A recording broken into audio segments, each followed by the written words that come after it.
Rennes-Bordeaux maintenant. Rennes, c'est une des équipes les plus efficaces à domicile cette saison avec 8 victoires, 2 résultats nuls et 2 défaites seulement. Et 2 défaites contre les 2 premiers du championnat, contre Lille et contre Lyon. Du côté de Bordeaux, c'est incontestablement le champion des matchs nuls, même si Bordeaux reste sur un douloureux déplacement du côté de Sochaux avec une lourde défaite 4-0. Résumé de ce Rennes-Bordeaux avec Didier Pireski.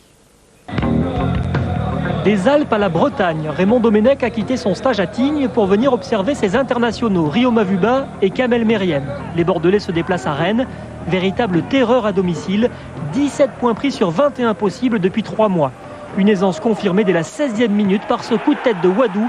Le défenseur profite de la 6e passe décisive de Monterrubio cette saison. Ça commence mal pour les Girondins en quête de rachat après le 4-0 concédé samedi dernier à Sochaux. Bordeaux est groggy, mais Bordeaux réagit 8 minutes plus tard. Déviation de Lasland pour Riera. La frappe de l'Espagnol laisse Isaacson sans réaction. La réussite a choisi son camp et vote suédois au détriment de l'Espagne. Le match est animé, Rennes se crée des occasions, mais c'est Bordeaux qui manque encore l'égalisation pour quelques centimètres sur une frappe à l'instinct de Kamel Meriem. 1-0 à la pause, les Bretons sont devant, mais restent méfiants. C'est vrai qu'en deuxième partie, il va falloir être vigilant, surtout sur Darcheville, Lasland qui dévie bien pour Darcheville, et effectivement aussi, je dirais, Meriem. Pas grand-chose à signaler en deuxième période, jusqu'à cette mésentente entre Planus et Gemali à l'entrée de la surface. Alexander Frey surgit et pousse le défenseur à la faute. L'arbitre accorde un penalty. Olivier Monterrubio en a déjà réussi 3 cette saison.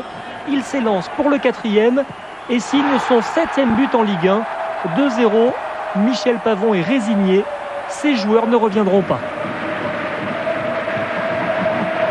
Il faut reconnaître qu'on est tombé ce soir sur une bonne équipe de Rennes qui a su prendre le match vers le bon bout. Ils nous ont mis en difficulté. Je pense que leur victoire est méritée. Un succès qui aurait pu être encore plus large sans la maladresse d'Alexander Frey en fin de match. Ce 2-0 fait néanmoins l'affaire des Rennais, promus après cette rencontre, meilleure équipe de Ligue 1 à domicile.